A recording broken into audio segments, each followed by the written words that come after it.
हाय viewers, हम आदसन एक दफ़ा फिर आपकी खिदमत में हाजिर है और आज हम मैथमेटिक्स की क्लास में एक्सपोनेंट्स को पढ़ेंगे। और एक्सपोनेंट्स इम्पॉर्टेंट हैं इस पॉइंट ऑफ व्यू से कि अलजबरा में भी इसको इस्तेमाल किया जाता है, लॉगरिदम में भी इसकी बहुत ज़्यादा यूजेज है और मुख्तलिफ जो भी मैथमेटिक्स के आपके पास सेगमेंट्स आएंगे उनमें एक्सपोनेंट्स बहुत ज़्यादा यूज़ होगा। तो व्यूअर्स, हम अलजबरा के रिव्यू को पिछले एपिसोड में देख रहे थे, पिछले लेसन में हमने इसको पढ़ा था। बेसिकली हमारी क्लासेस का मकसद यही है कि पहले हम स्टूडेंट्स को या वो लोग जो इस चैनल को देख रहे हैं वो अपनी मैथमेटिक्स की बेस को स्ट्रॉन्ग करें। जब उनकी बेस स्ट्रॉन्ग हो जाएगी तो उनके लिए कोई भी क्वेश्चन करना मुश्किल नहीं रहेगा। तो viewers, let's start today's lecture.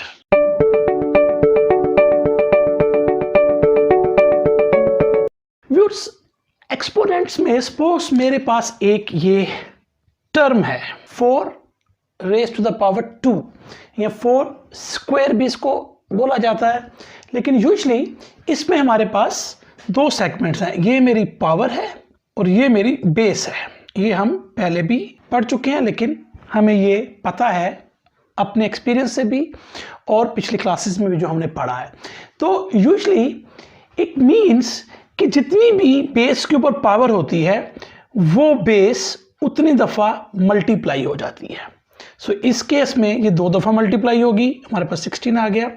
अगर मेरे पास बेस ये होगी यानी कि 4 रेज़ टू पावर 3 तो फिर ये मेरे पास 3 टाइम्स मल्टीप्लाई होगा।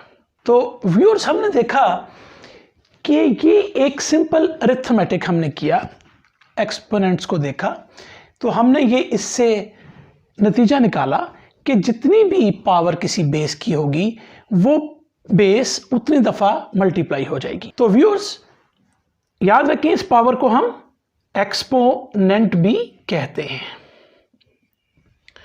व्यूअर्स, हम इस पावर को एक्सपोनेंट भी कहते हैं।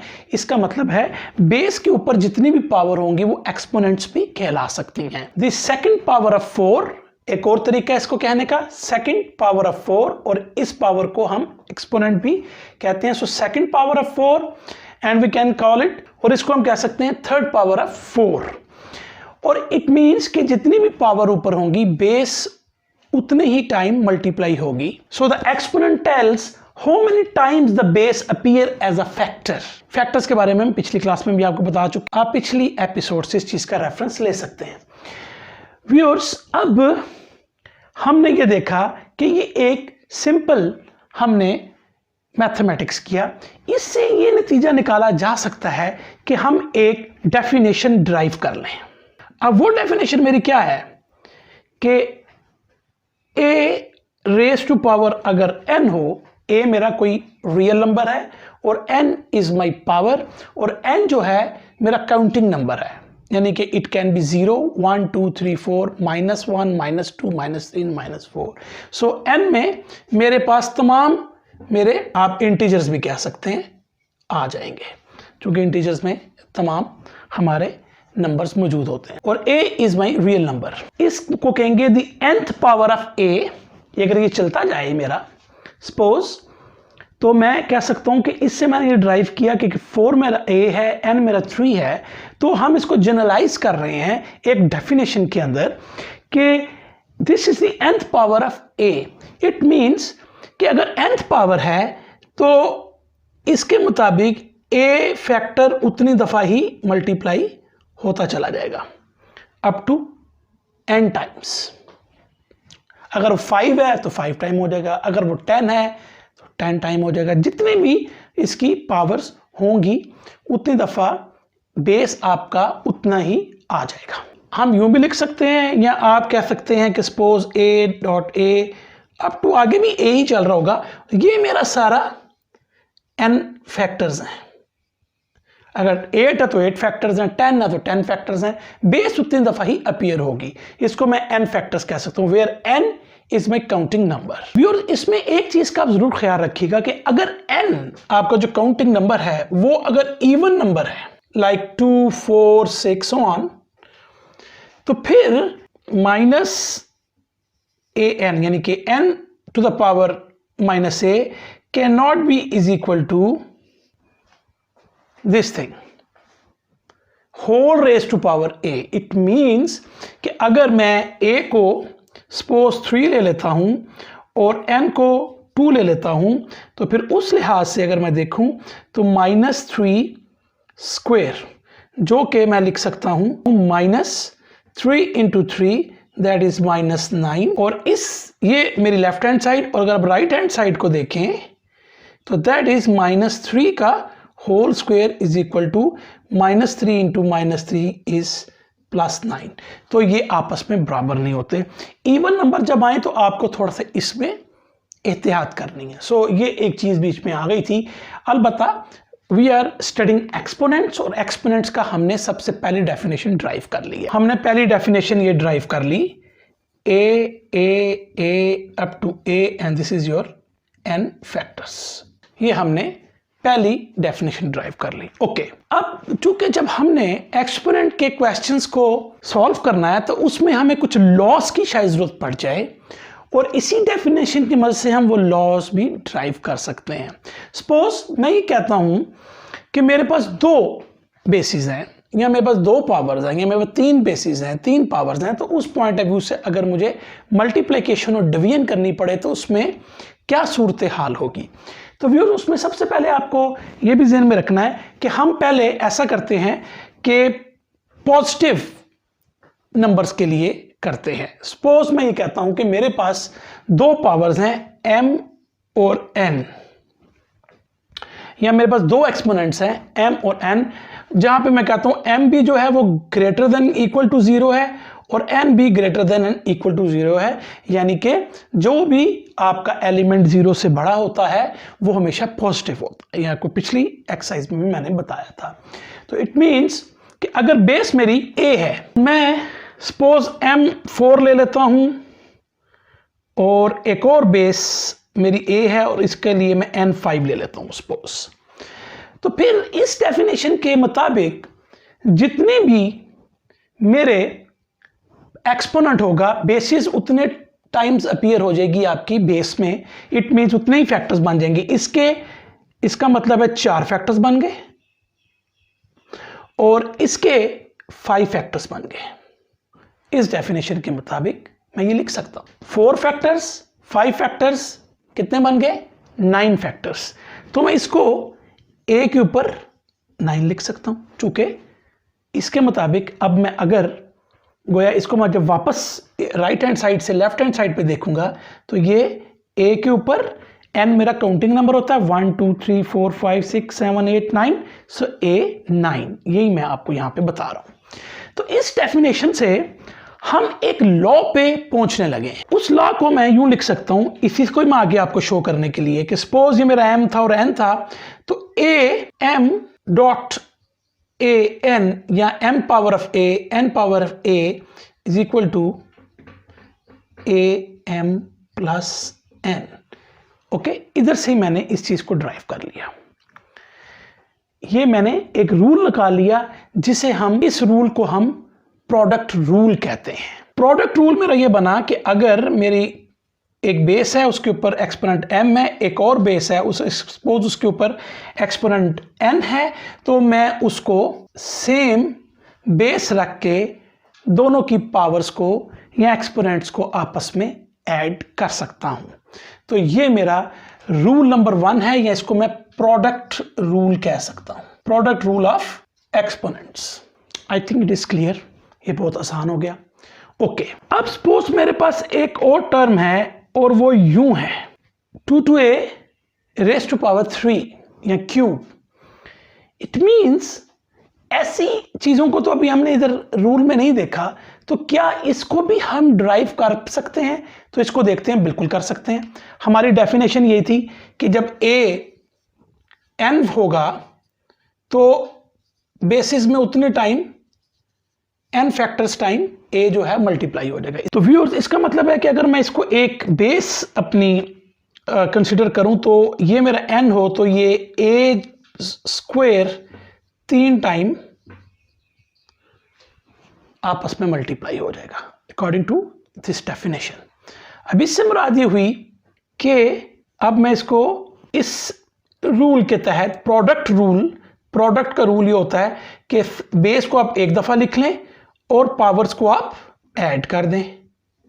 तो ये मेरा आ गया A6। इस एग्जाम्पल से मैंने एक और रूल निकाल लिया और वो ये है कि अगर A के ऊपर पावर या एक्सपोनेंट m है और raise to power again n है, तो इसको मैं simple m multiply by n लिख सकता हूं, चूंकि ये डेफिनेशन से हमें क्लियर हो रहा है। ये कहलाएगा पावर रूल। पावर रूल समझ गया, आप पावर्स को आपस में मल्टीप्लाई कर दें। तो ये मेरा एक और रूल निकला, इसको हम कहेंगे पावर रूल। गोया हमने एक डेफिनेशन ड्राइव कर ली एक्सपोनेंट की, फिर हमने एक प्रोडक्ट रूल किया कि जिसके तहत बेसिस अगर आपस में जितने टाइम फैक्टर्स मल्टीप्लाई हो रही हो उनकी बेस को एक लेके उनकी पावर्स को ऐड कर सकते हैं, ये तो हमारा प्रोडक्ट रूल। और पावर रूल ये है कि दो पावर्स को अगर बेस मेरी एक ही हो तो हम मल्टीप्लाई करके ये ले सकते हैं। तो ये मेरा दूसरा रूल आ गया। क्योंकि अभी तक हम पॉजिटिव नंबर्स के लिए एक्सपोनेंट्स का हल कर रहे हैं, तो अगर ऐसा केस हो कि a cube over a square, ये मेरा क्वोशंट में आ गया। क्वोशंट के लिए देखते हैं, suppose a over b whole raise to power cube है, इसको हम कैसे ड्राइव करेंगे? बिल्कुल कर सकते हैं। अकॉर्डिंग टू दिस हम a ओवर b को 3 दफा लिख सकते हैं। जितनी कोई पावर होगी बेस मेरी उतने टाइम उतने फैक्टर्स मल्टीप्लाई हो जाएगी। और जब ये आ जाएगा तो उसके बाद हमने क्या कहा था कि बेसिस सेम हो तो पावर ऐड हो जाती है। इसको यूं भी लिख सकता हूं, इट मींस कि अगर कोई आपके, इससे मैंने एक और रूल निकाल लिया कि अगर ये मेरे पास n फैक्टर्स हो तो मैं a n b n, यहां n to the power a n to power b कर सकते। लेकिन ये जरूर याद रखिएगा व्यूअर्स, इस केस में आपका b कभी भी जीरो नहीं होगा।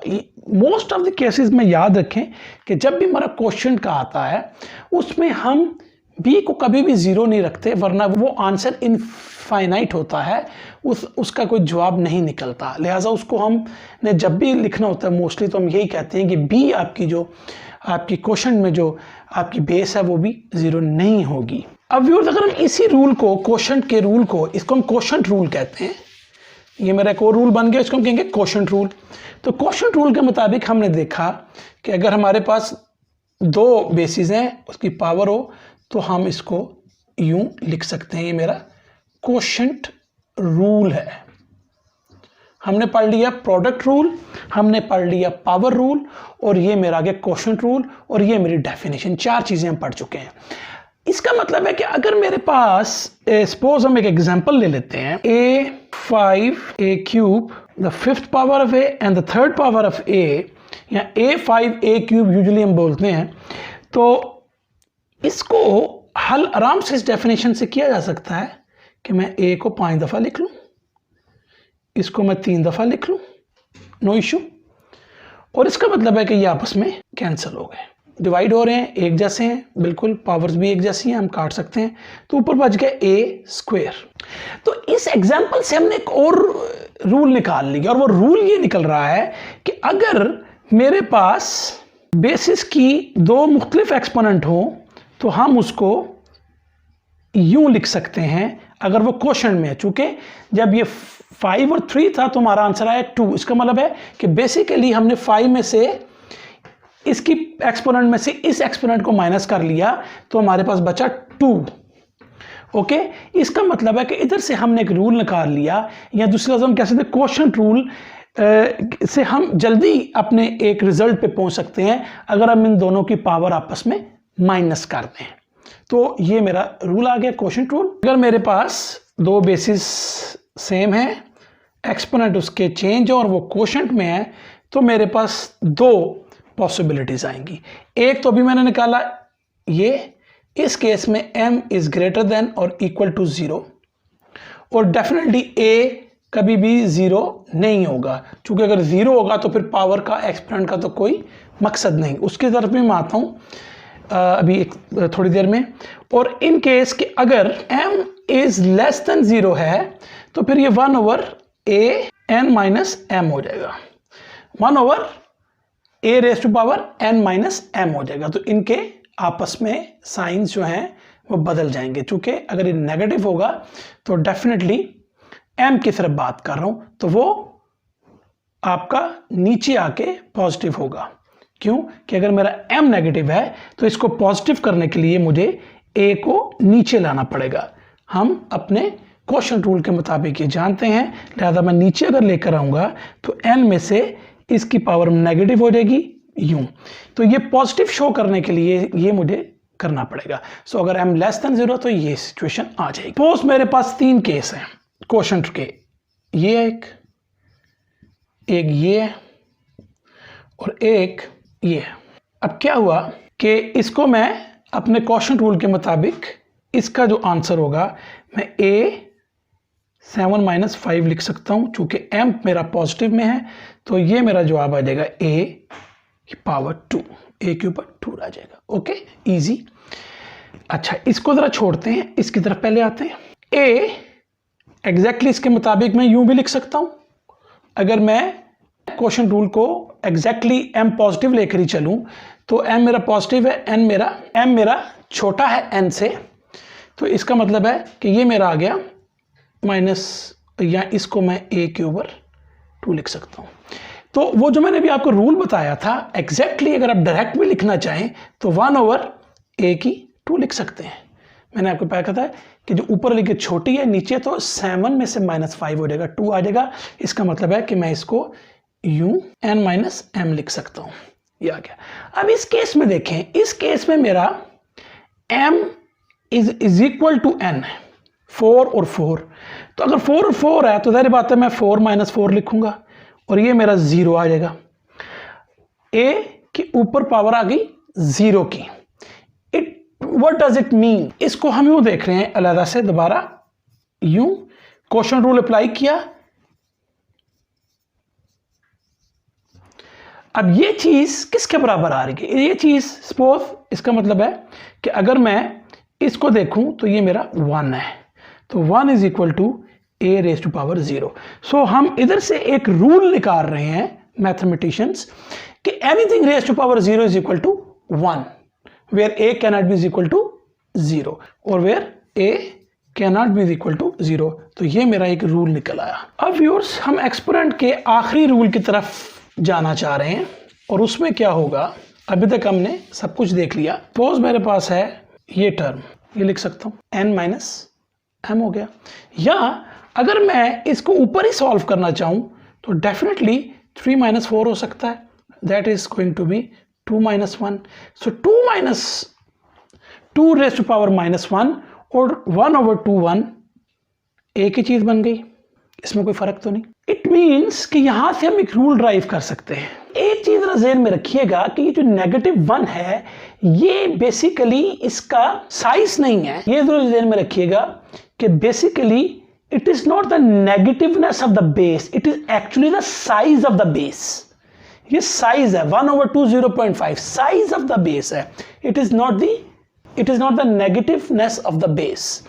तो यहां से हमने एक चीज पे पहुंचे, रूल पे पहुंचे कि अगर मैं इसको 1/an यानी कि ये अगर मेरा 1 हो तो उसको मैं लिख सकता हूं बेस, फिर मेरी बेस सेम हो और 1 मेरा n के बराबर हो, तो मैं इस रूल पे पहुंच सकता हूं। तो व्यूअर्स, या 1/, ये चूंकि एक दूसरे के रेसिप्रोकल हैं तो इसको या मैं यूं लिख सकता हूं, दोनों सेम ही चीजें। लेकिन याद रहे कि a कभी भी 0 नहीं होगा, a cannot be equal to 0। So इसको रूल को हम कहते हैं नेगेटिव एक्सपोनेंट रूल। तो हमने अब तक, आज मैं रैप अप कर रहा हूं एक्सपोनेंट के डेफिनेशन रूल को, n फैक्टर्स तक। ये मेरा n फैक्टर्स हैं, where n is my counting number. फिर हमने सबसे पहले पढ़ा था product rule, a raise to power n a raise to power m equal to n plus m। ये मेरा प्रोडक्ट रूल था। फिर मेरा पावर रूल था। उसके बाद था मेरा power of the product rule था। उसके बाद था मेरा power of a quotient rule, जैसे power of the product rule इस तरह power of the quotient rule. उसके बाद था मेरा quotient rule where m is greater than या इक्वल टू 0 और a over n - m if m is less than 0। ये मेरा क्वोशिएंट रूल था। Anything raise to power 0 is equal to 1 where a cannot be equal to 0 और and method negative of the exponent rule. a minus n is equal to 1 over a n, या ये यूं लिख लेते हैं a n equal to 1 over, कह सकते हैं कि a मेरा इसमें 0 के बराबर नहीं होगा, इसको हम कह सकते हैं नेगेटिव एक्सपोनेंट रूल। तो व्यूअर्स, एक्सपोनेंट के पॉइंट ऑफ व्यू से हमने डेफिनेशन रूल्स को देखा, ये बहुत इंपॉर्टेंट है। लेकिन डेफिनेटली होता है कि जब हम अपनी प्रैक्टिस करते हैं क्वेश्चंस की तो हमें बार बार ये याद नहीं रखना पड़ता।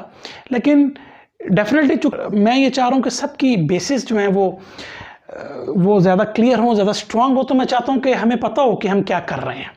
अदरवाइज डेफिनेटली ये ऐसी कोई चीज़ नहीं कि जिसे बंदा जब कर रहा होगा उसे कोई डिफिकल्टी हो। लेकिन from where they have been derived, usually a is equal to 0 is equal to 1 usually लोग पूछते हैं कहाँ से ड्राइव हुआ, तो मैंने आपको बता दिया और ये मेरे एक्सपोनेंट के रूल्स थे। फिर इसी से मिलती जुलती हमारी साइंटिफिक नोटेशंस आएंगी, उसको हम नेक्स्ट क्लास में देखेंगे।